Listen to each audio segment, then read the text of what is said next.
The mountains of Montana stretched across the horizon like sleeping giants. The sky above them was so blue and so clear that it almost hurt to look at it. In the shadow of those mountains, on a small ranch surrounded by wild grass and old wooden fences, a boy named Danny Cole sat on his porch and watched the clouds move slowly across the sky. Danny was 7 years old, but he was small for his age. He had been born too early before his body was ready to face the world. His lungs had never grown strong. He got tired easily. He caught every cold that came through town. The doctors said he would get stronger as he grew older, but for now, he had to be careful. He could not run like other children. He could not play rough games or stay outside when the weather turned bad. But Danny never complained. He had his books, he had his father, and most importantly, he had Bear. Bear was not a small dog. He was a Caucasian shepherd, a breed that came from the mountains of Russia where wolves and wild animals roamed freely. His fur was thick and golden brown, and his head was as big as a basketball. When he stood on his back legs, he was taller than most grown men. He weighed almost 200 pounds, and when he walked, the wooden boards of the porch creaked under his weight. Danny's father, Jake Cole, had found Bear 3 years ago. Jake was a former Marine who had served overseas for many years before coming home to take over his family's ranch. One day, he had heard about a man in the next county who was herding his dogs. Jake had driven over there with a look on his face that made the man hand over every animal without saying a single word. Most of the dogs went to shelters and rescue groups, but Jake kept one, the biggest one. The one with the sad eyes and the scars on his muzzle. That dog was Bear. At first, Bear was scared of everything. He flinched when people raised their hands. He hid in the corner of the barn and refused to eat. Jake spent weeks sitting with him, talking to him in a soft voice, bringing him food and water and asking for nothing in return. Slowly, Bear began to trust again. His tail started to wag. His eyes lost their fear. And when Danny was born, something changed in Bear completely. From the moment Jake brought Danny home from the hospital, Bear had appointed himself as the boy's guardian. He slept outside Danny's door every night. He followed Danny everywhere he went. When Danny was sick, which was often, Bear would lie beside his bed and refuse to move until the boy was better. The bond between them was something that words could not explain. It was deep and pure and unbreakable. Jake often joked that Bear loved Danny more than he loved anyone else in the world. But it was not really a joke. It was the truth. On this particular autumn evening, Jake had driven into town to pick up supplies. The nearest store was 40 minutes away, so Danny was alone on the ranch with Bear. This was not unusual. Danny was a responsible boy, and Bear was always there to keep him safe. Jake had left them with a bowl of popcorn, a stack of comic books, and a promise to be back before dark. Danny was reading his favorite comic when he noticed Bear lift his head. The dog's ears stood up straight and his nose twitched as he sniffed the air. Danny looked around but saw nothing unusual.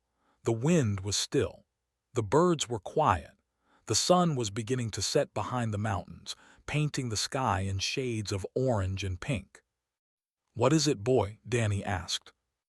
Bear did not answer, of course, but he stood up slowly and moved to stand between Danny and the open yard. His body was tense. His eyes were fixed on something in the distance. A low growl rumbled in his chest, so deep that Danny could feel it vibrating through the wooden porch. High above the earth, in a ship that floated silently among the stars, a group of beings watched the scene through their surveillance drones. They were called and they were not from this world. They were tall and covered in dark green scales. Their eyes were yellow and slitted like a snake's. They had traveled across the galaxy for thousands of years, conquering planets and studying other species. They believed that the universe belonged to the strong.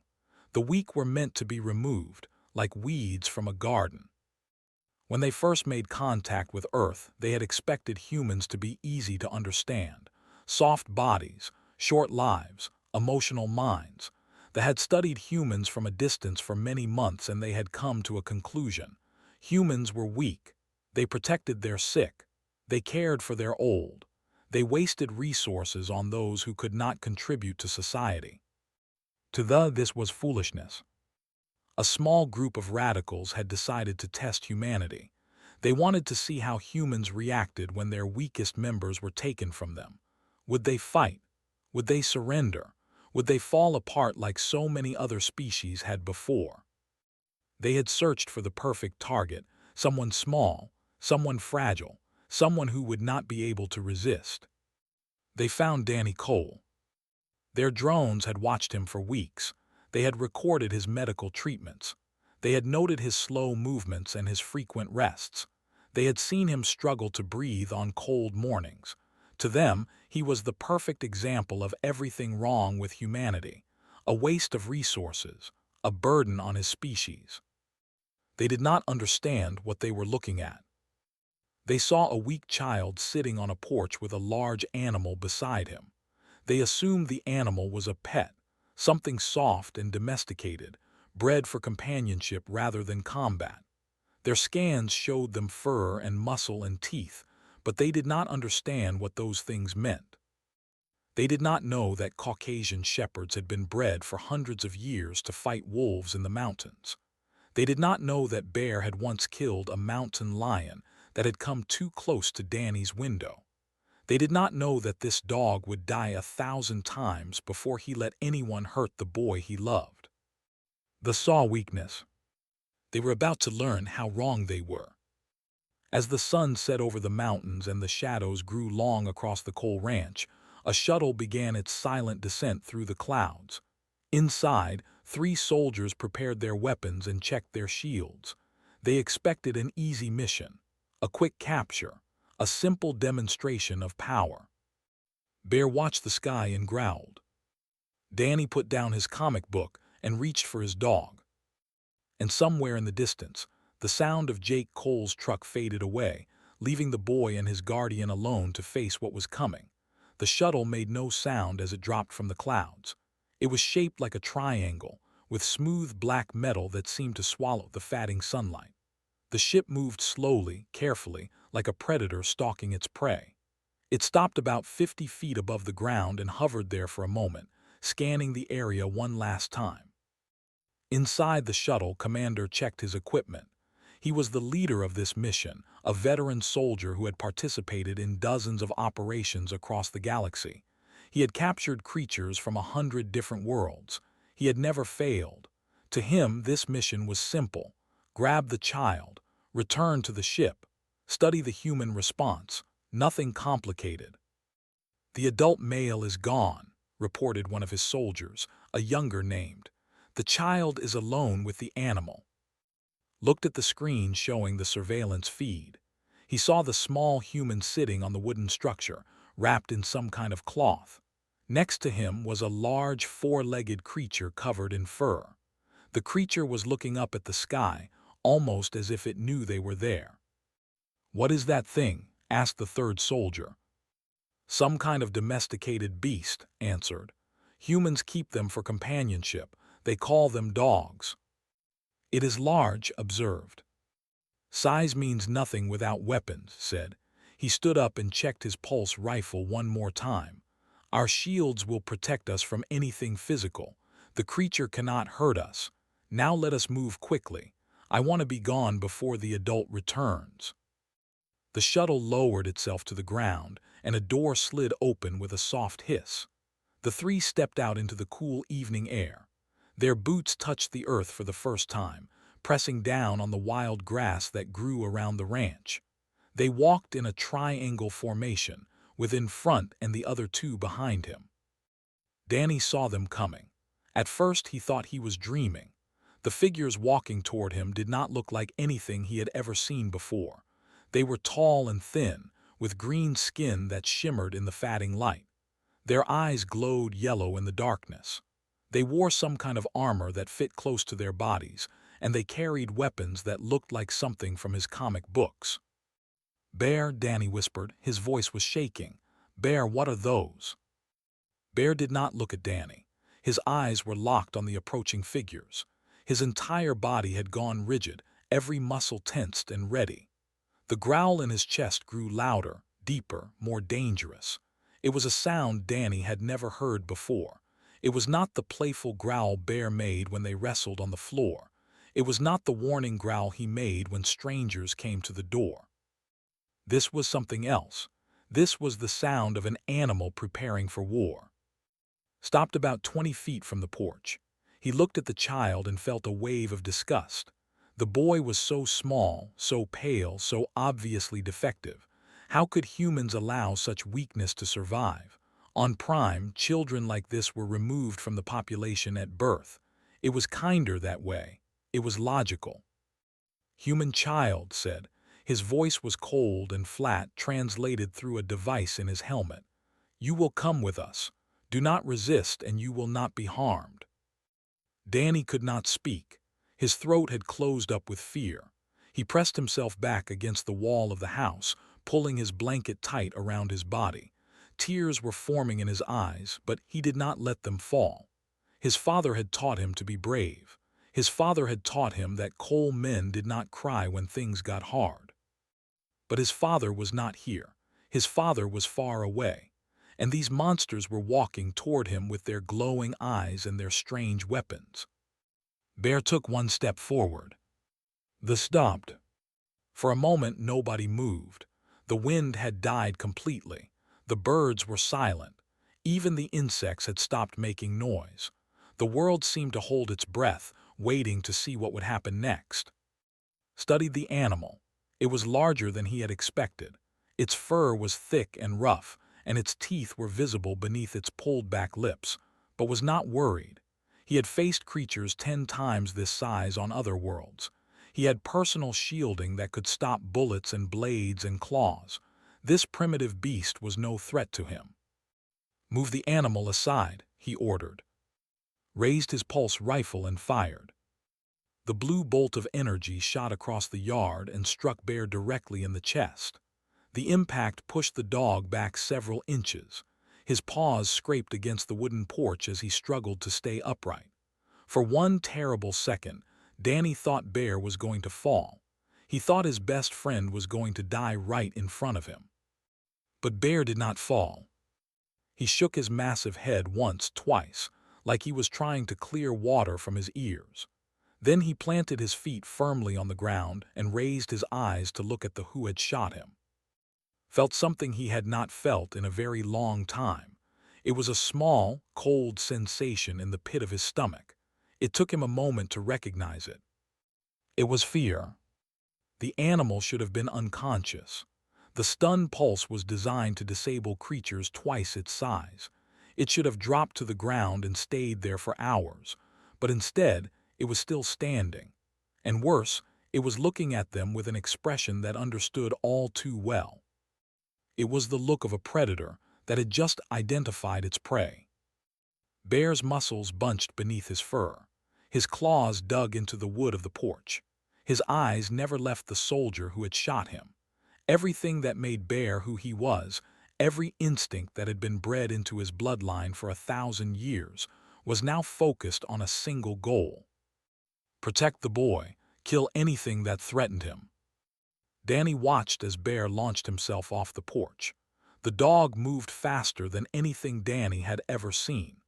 One moment he was standing beside Danny, and the next he was flying through the air toward the alien soldiers like a furry missile.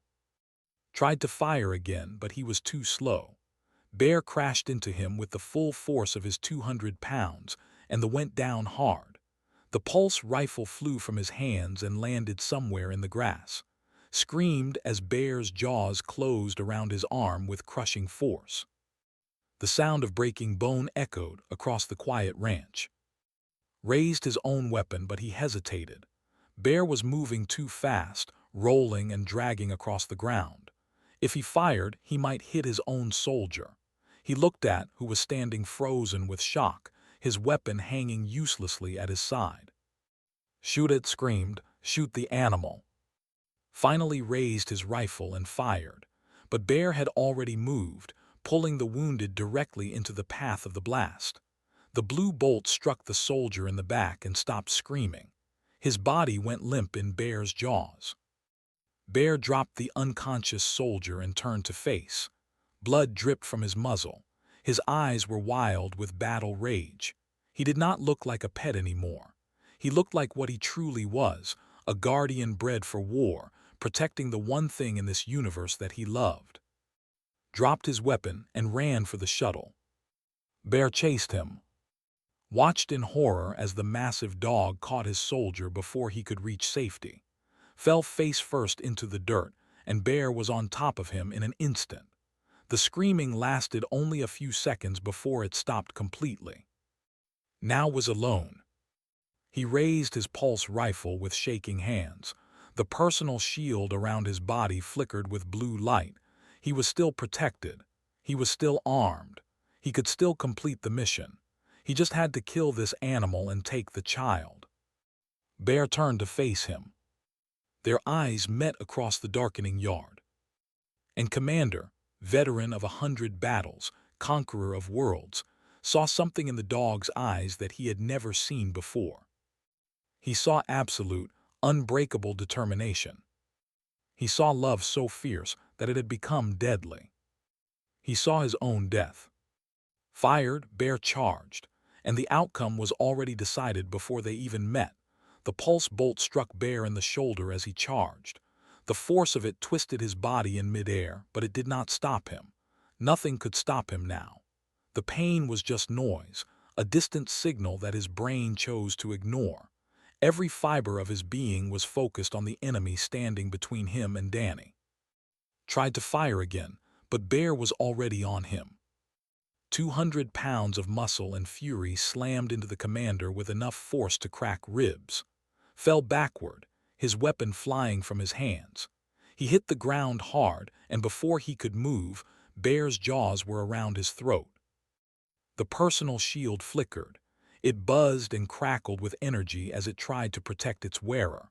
But the shield was designed to stop energy weapons, lasers, plasma bolts, the tools of modern warfare. It was not designed to stop teeth.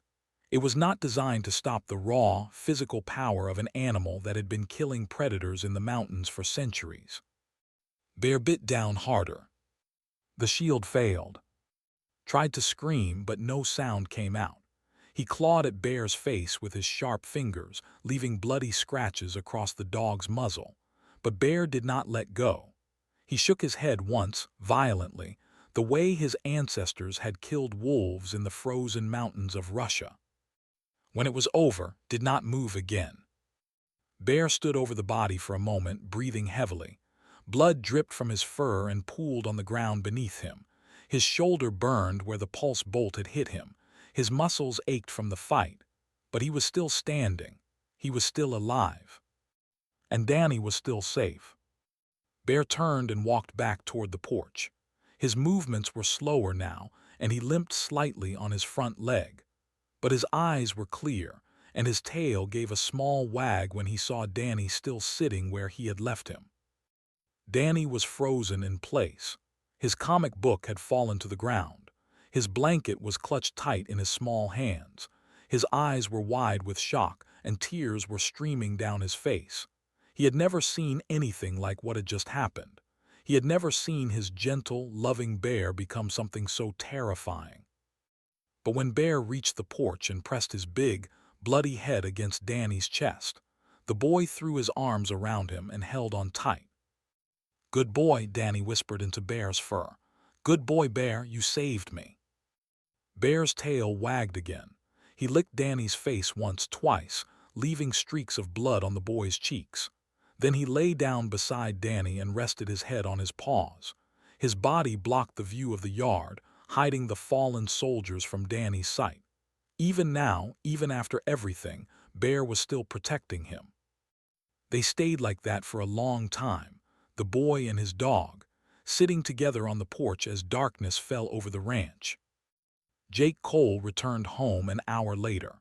He had taken longer than expected because the store was out of Danny's favorite cereal, and he had driven to a second store to find it. Such a small thing. Such a normal thing. He had no idea that while he was searching for breakfast food, his son had faced monsters from another world. He saw the shuttle first. It was sitting in his field, its black hull reflecting the light of the rising moon. Smoke was rising from somewhere inside it, and there were sparks shooting from a damaged panel on its side. Jake stopped his truck at the end of the driveway and stared at it for a long moment, trying to understand what he was seeing. Then he saw the bodies. Jake was out of the truck before he even realized he was moving. He ran toward the porch, his heart pounding in his chest, calling Danny's name over and over. His boots pounded against the dirt and grass, and all he could think about was his son, his boy, his whole world wrapped up in one small, fragile child. He found Danny asleep against Bear's side. The boy was covered in blood, but he was not hurt. The blood belonged to Bear, to the enemies who had tried to take Danny away.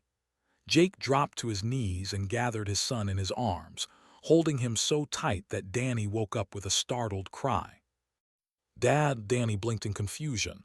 "Dad, you're back." "I'm here," Jake said. His voice was rough with emotion. "I'm here, son, I'm right here." Danny looked at his father with tired eyes. "There were monsters, Dad. They came from the sky. They wanted to take me away." Jake looked at the bodies lying in his yard. He looked at the crashed shuttle smoking in his field. He looked at Bear, who had lifted his head and was watching them with calm, steady eyes. "I know," Jake said quietly. "I can see that." "Bear saved me," Danny said. "He fought them all by himself. He didn't let them take me." Jake reached out and placed his hand on Bear's head. The dog's fur was matted with blood, and there were wounds on his shoulder and face that would need attention. But Bear's tail wagged at Jake's touch, and his eyes were still bright and aware. "I know he did," Jake said. "He's a good dog, the best dog in the whole world." Jake carried Danny inside and called for help. Within an hour, the ranch was swarming with people. Police officers, military personnel, government agents in dark suits who asked questions and took pictures and spoke in hushed voices about national security and first contact and interstellar incidents. A veterinarian arrived to treat Bear's wounds. The dog submitted to her care without complaint, letting her clean and stitch and bandage him while never taking his eyes off the door to Danny's room. Even wounded, even exhausted, he was still on guard. "This dog should be dead," the veterinarian said as she worked. She looked at Jake with wonder in her eyes. "That weapon hit him multiple times. I don't know how he's still standing." Jake looked at Bear. The dog met his gaze with quiet dignity. "He's tougher than he looks," Jake said. Inside the house, Danny slept peacefully for the first time all evening. The government people wanted to interview him, to ask him questions about what had happened, but Jake refused to wake him. There would be time for questions tomorrow. Tonight, his son needed rest. Outside, the shuttle was being loaded onto a military transport. The bodies of the 3 soldiers had been and taken away for study. Scientists were already arguing about the technology, about the implications, about what this meant for humanity's place in the galaxy. But Jake did not care about any of that. He sat in a chair beside Danny's bed, watching his son sleep, and he thought about what could have happened. He thought about how close he had come to losing everything. And he thought about Bear, lying in the living room with his wounds bandaged and his head resting on his paws, still guarding the door to Danny's room. Jake had spent 10 years in the Marine Corps. He had seen bravery in many forms. He had watched men risk their lives for their brothers. He had witnessed acts of courage that most people could not imagine. But he had never seen anything like what Bear had done tonight. 3 armed soldiers from an advanced alien civilization, personal shields, energy weapons, technology that humanity could barely understand. And one dog had defeated them all. Not with weapons, not with training, not with tactical superiority. With love. Jake closed his eyes and let the tears come. In the other room, Bear's tail thumped once against the floor, as if he knew he had done well. He had done very well indeed. The news spread across the world like fire through dry grass. Within 24 hours, every major news network was running the story. The headlines were dramatic and urgent. First attack on human soil. Alien soldiers killed by family dog. Child survives abduction attempt. The footage from the shuttle's recording device was classified at first, but someone leaked it within days. It appeared on social media, on underground websites, on screens in every country on Earth. People watched in horror and fascination as three armed soldiers approached a small boy on a porch in Montana. They watched as a massive dog put himself between the child and the attackers. They watched as he took a pulse bolt to the chest and kept standing. And they watched as he destroyed all three aliens with nothing but teeth and fury. The video ended with Bear walking back to Danny and pressing his head against the boy's chest. That image, that single moment of tenderness after so much violence, became the defining picture of the incident. Artists painted it. Photographers recreated it. Someone turned it into a statue that now stands in the center of Washington, D.C. A boy and his dog, the smallest human and his guardian, the moment that changed everything. The High Command responded quickly. They sent a formal communication to Earth's governments, condemning the actions of the three soldiers as unauthorized and criminal. They claimed that the attack had been carried out by radicals who did not represent values. They offered apologies and reparations. They asked for peace. But the damage was done. On Prime, the military council watched the footage in silence. Their greatest soldiers had been trained for decades. They wore the finest armor. They carried the most advanced weapons. And they had been killed by an animal that did not even have hands. "How is this possible?" demanded High Commander. He was the oldest member of the council, a veteran of countless campaigns across the galaxy. "These humans have no natural weapons. Their bodies are soft. Their children are weak. How did a simple beast defeat three of our warriors?" The answer came from an unexpected source. A young analyst named, who had spent years studying Earth from a distance, stepped forward to speak. "We made a fundamental error," she said. Her voice was calm, but her words carried weight. "We assumed that because humans protect their weak, they must be weak themselves. We saw their compassion as a flaw, but we were wrong."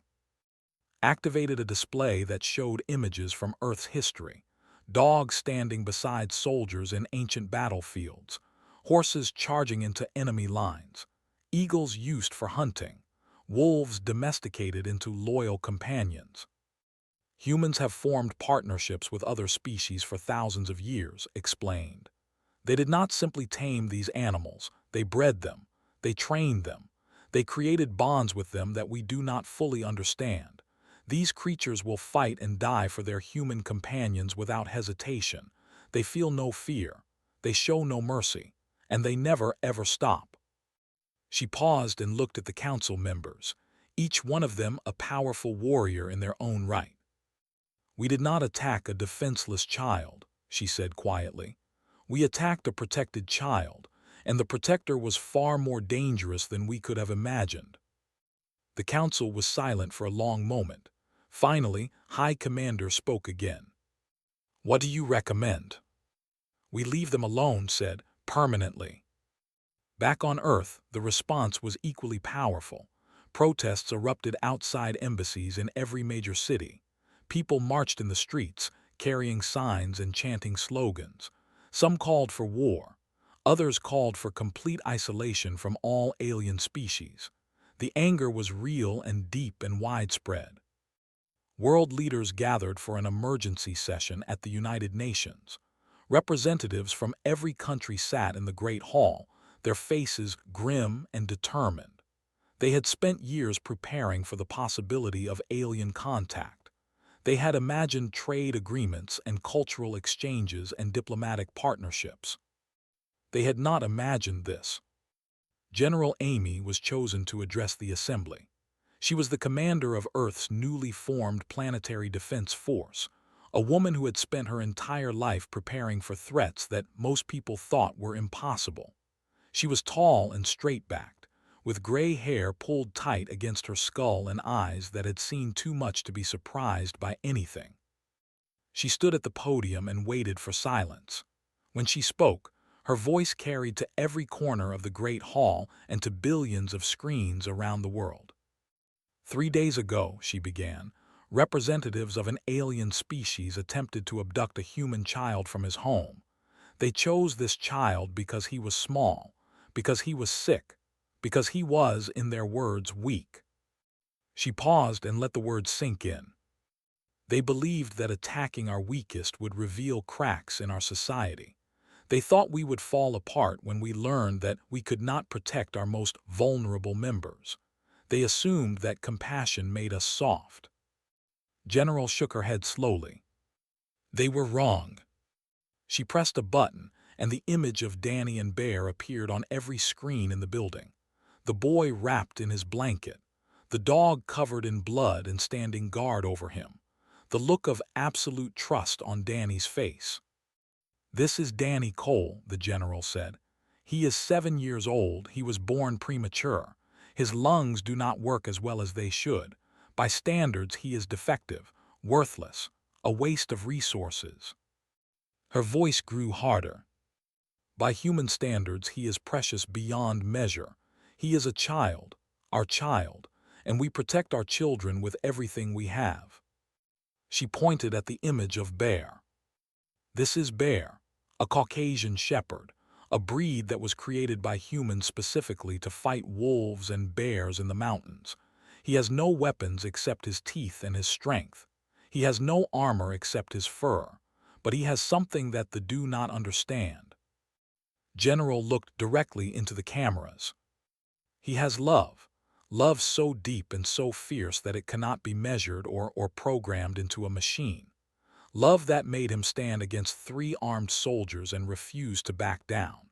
Love that kept him fighting even when he was wounded, even when he was outnumbered, even when any other creature would have run." She let the silence stretch. "You scanned our child," she said, her voice cold as ice. "You saw weakness, but you failed to understand what that weakness means to us. Every human child is protected, not just by soldiers, not just by governments, but by something far older and far more dangerous." She gestured at the image of Bear. "Our animals have fought beside us for 10,000 years. They do not know fear, they do not know surrender, and they will never ever stop." General straightened her shoulders and lifted her chin. "You targeted our weakest, now you know what guards them." The assembly hall erupted in applause. Representatives from every nation rose to their feet, clapping and cheering.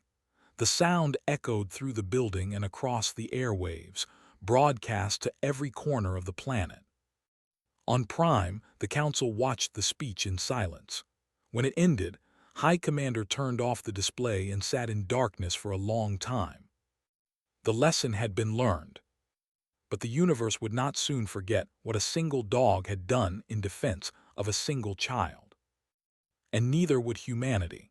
The radicals who had planned the attack were hunted down by their own people. The High Council condemned them publicly and turned over every piece of information they had to Earth's governments. They paid reparations in the form of advanced medical technology that would save millions of human lives. They signed treaties promising never to set foot on Earth without permission. It was not enough to repair the damage completely, but it was a start. The relationship between Earth and the remains strained for many years. Trade agreements were negotiated carefully and suspiciously. Diplomatic meetings were held in neutral locations with armed guards on both sides. Trust, once broken, is hard to rebuild. But slowly over time, something unexpected happened. Other alien species began to take notice of humanity. They had watched the incident from afar. They had seen the footage of Bear fighting the soldiers. They had listened to General's speech, and they had drawn their own conclusions. Humans were not weak, they were not soft, they were not easy targets. Humans were survivors, fighters, guardians of their own, and anyone who threatened their weakest members would face consequences that no amount of technology could prevent. New alliances were formed. Species that had ignored Earth for decades suddenly wanted to talk. They came with trade offers and cultural exchanges and promises of friendship. They treated humanity with a respect that had not existed before the incident. And in the background of every negotiation, every treaty, every handshake between humans and aliens, there was an unspoken understanding. A warning passed from species to species across the galaxy. Do not target their weak. Do not threaten their children, because if you do, something will come for you, something that does not care about your technology or your weapons or your shields, something that loves without limit and fights without mercy. Danny Cole recovered from the shock of that night faster than anyone expected. Children are resilient in ways that adults sometimes forget. Within a week, he was back on the porch with his comic books. Within a month, he was telling the story to anyone who would listen.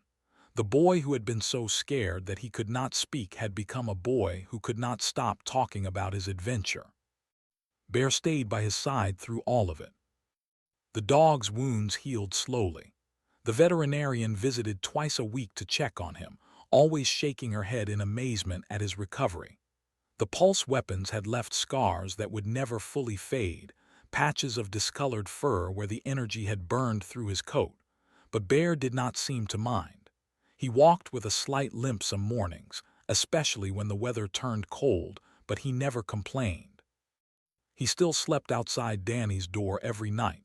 He still followed Danny everywhere he went. He still pressed his head against the boy's chest whenever Danny seemed sad or scared or lonely. The bond between them had not changed. If anything, it had grown stronger. Jake Cole sold the ranch 2 years after the incident. Too many reporters, too many tourists, too many government officials wanting to talk about what had happened. He moved his family to a small town in Oregon, where the mountains were just as beautiful but the attention was easier to avoid. Danny started school for the first time. His lungs had grown stronger, just as the doctors had promised. He still got tired more easily than other children, but he could run now. He could play. He could be a normal kid in ways that had seemed impossible before. Bear came with them, of course. He was older now, his muzzle turning gray, his movements slower than they used to be. But his eyes were still sharp, and his dedication to Danny had not faded even a little. 8 years passed.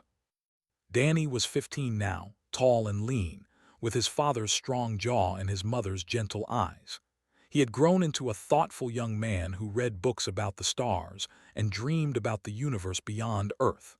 The incident that had defined his childhood was still with him, but it had become a source of strength rather than fear.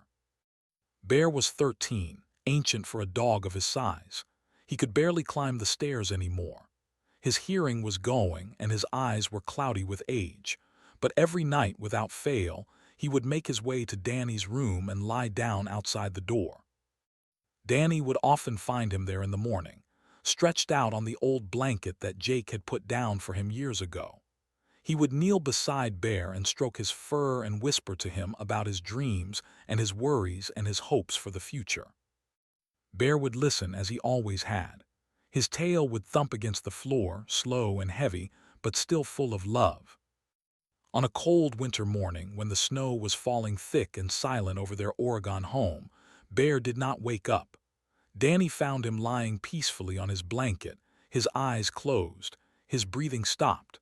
He had passed in his sleep guarding Danny's door until the very end. Danny sat with him for a long time, holding his paw and crying in a way he had not cried since he was 7 years old. Jake found them there an hour later and sat down beside his son, putting his arm around Danny's shoulders and letting him grieve. They buried Bear on the hill behind their house, in a spot that overlooked the valley below. The headstone was simple, carved from local stone by Danny himself. It read, "Bear, he never stopped protecting me." Years passed. Danny grew up. He graduated from high school, then college, then a program that trained humans for interstellar diplomacy. At 25, He was selected to join Earth's first permanent diplomatic corps, a group of humans who would travel to other worlds and represent their species among the stars. On his desk, in every office he ever occupied, he kept a framed photograph of Bear. The picture showed the dog in his prime, sitting on the porch of the Montana ranch with the mountains behind him. His fur was golden in the sunlight, and his eyes were bright with life. Alien visitors often asked about the photograph. They would look at the image of the massive dog and ask questions. What kind of creature was it? Why did Danny keep its picture? What was its significance? Danny would smile and lean back in his chair and tell them the story. He would tell them about a night when he was 7 years old, when monsters came from the sky to take him away. He would tell them about a dog who had been hurt and afraid, who had learned to trust and love again. He would tell them about teeth and claws and courage that could not be measured. And he would tell them about what Bear represented, not just loyalty, not just protection, but the unbreakable bond between humans and the creatures who had walked beside them for thousands of years. On Earth, Danny would say, we do not abandon our weak, we guard them, we protect them with everything we have. And if you threaten them, you will meet something that does not care how advanced your weapons are. The delegates would nod politely, their faces carefully neutral, but Danny could see the understanding in their eyes. They had heard the stories. They had seen the footage. They knew what had happened to those who had underestimated a human child and his dog. The lesson had spread across the galaxy, passed from species to species like a warning fire in the night. Do not test humanity's love for their own. Do not mistake their compassion for weakness. And above all, do not target their children. Because something guards them. Something old and fierce and unbreakable. Something that will never, ever stop. In his office, surrounded by stars and diplomacy and the great work of connecting worlds, Danny Cole would look at the photograph of Bear and remember. He would remember the weight of Bear's head against his chest. He would remember the feeling of absolute safety that came from having such a guardian by his side. And he would smile, knowing that even though Bear was gone, what he had done would never be forgotten. On Earth and across the galaxy, the story was told and retold. It became legend. It became myth. It became a reminder of what happens when you underestimate the bonds of love. A small boy, a loyal dog, a lesson that the universe would remember forever. Some things are worth protecting at any cost. Some guardians never stop. And Bear, the dog who had once been broken and afraid, had proven that to the stars themselves.